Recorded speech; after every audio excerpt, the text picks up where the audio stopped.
Hello students, in the previous video of class 12th we have learned the poem Teach Me to Listen Lord. Now it's time to do the meaning of new words and question answer of the lesson. So we have new words, its pronunciation and meaning. So our first word is aware.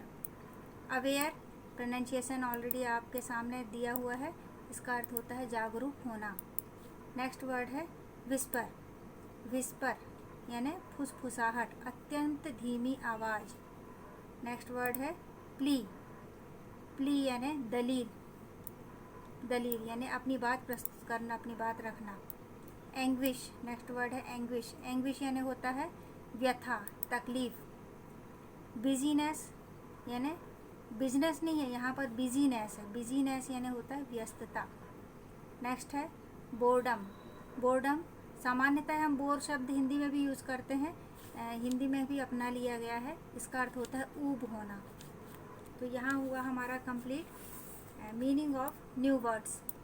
Now come to the section of question and answer. Textual question we have given comprehension. Yes, come to the question answer. First question is, what message do पूरी button दबा दीजिए. first question is, what message do those who are our nearest give us? जो हमारे सबसे नज़दीकी हैं वो हमें क्या संदेश देते हैं? आंसर है they give us the message that they must be listened and must be accepted as they are. वे हमें मैसेज देते हैं कि उन्हें सुनना.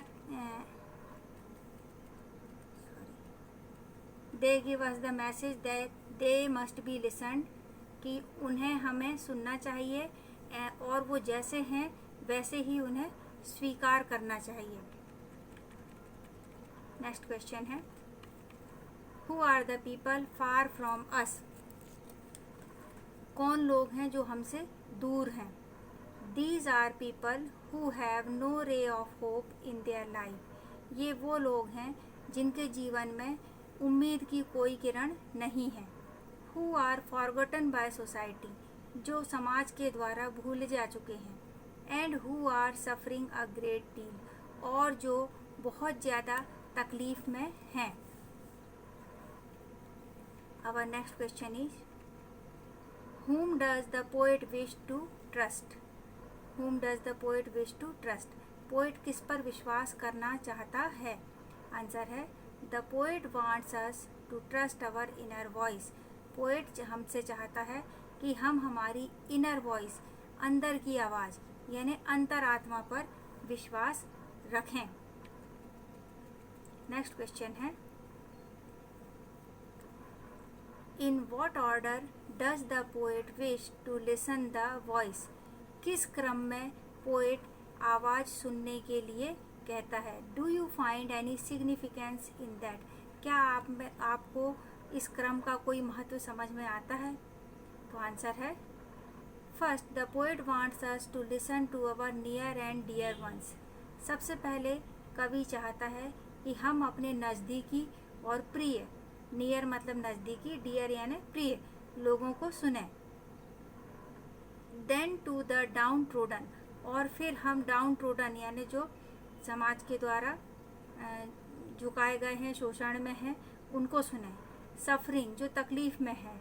एंड नेग्लेक्टेड पीपल और जिनको नज़रअंदाज किया गया है उन लोगों को सुने.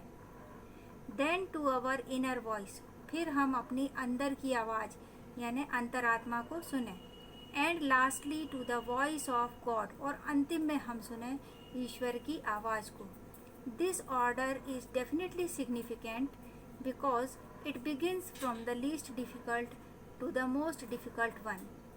निश्चित ही इस ऑर्डर का, इस क्रम का एक बहुत महत्व है, क्योंकि ये लीस्ट डिफ़िकल्ट सबसे कम कठिनाई से लेकर to the most difficult one सर्वाधिक कठिनाई वाले क्रम की ओर जाता है.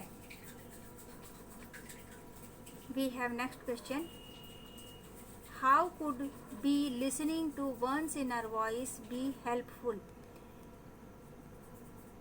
अंदर की आत्मा को सुनने में, यानी हम कैसे अंदर की आवाज़ को किस तरह सुन सकते हैं, या वो हमारी मदद कैसे कर सकती है? अंतरात्मा को सुनने पर हमारी क्या मदद हो सकती है? आंसर है, it helps us in becoming less afraid as well as gives us proper guidance. यह हमें मदद करती है कि हम कम डरें, साथ ही एज वेल एज यानी साथ he gives us proper guidance, साथ ही हमें उचित गाइडेंस यानी मार्गदर्शन भी देती है। Question 6, this is the last question. What is the overall mood of the poem? इस पोएम का मूड यानी यह पोएम किन शब्दों में, किस मनोदशा में लिखी गई है? इस पोएम की मनोदशा क्या है? The overall mood of the poem is that of love, care and devotion to humanity and to God. Poem का ओवरऑल मूड यानी अनंतिम उद्देश्य है प्यार, केयर यानी देखभाल, एंड डिवोशन यानी समर्पण। किसके प्रति? To humanity and to God. सब प्यार, देखभाल और समर्पण मानवता के प्रति और ईश्वर के प्रति। और इस तरह से हमने हमारी फर्स्ट पोएम कंप्लीट की। पहले इसका फर्स्ट वीडियो जो मैंने डाला था उसमें आपको पोएम का एक्सप्लेनेशन मिल गया, एंड इस वीडियो में क्वेश्चन आंसर मिल गए। अब आप whenever you want to write all the questions in your copy and do take screenshots of the question and answer and write in your copy. Thank you.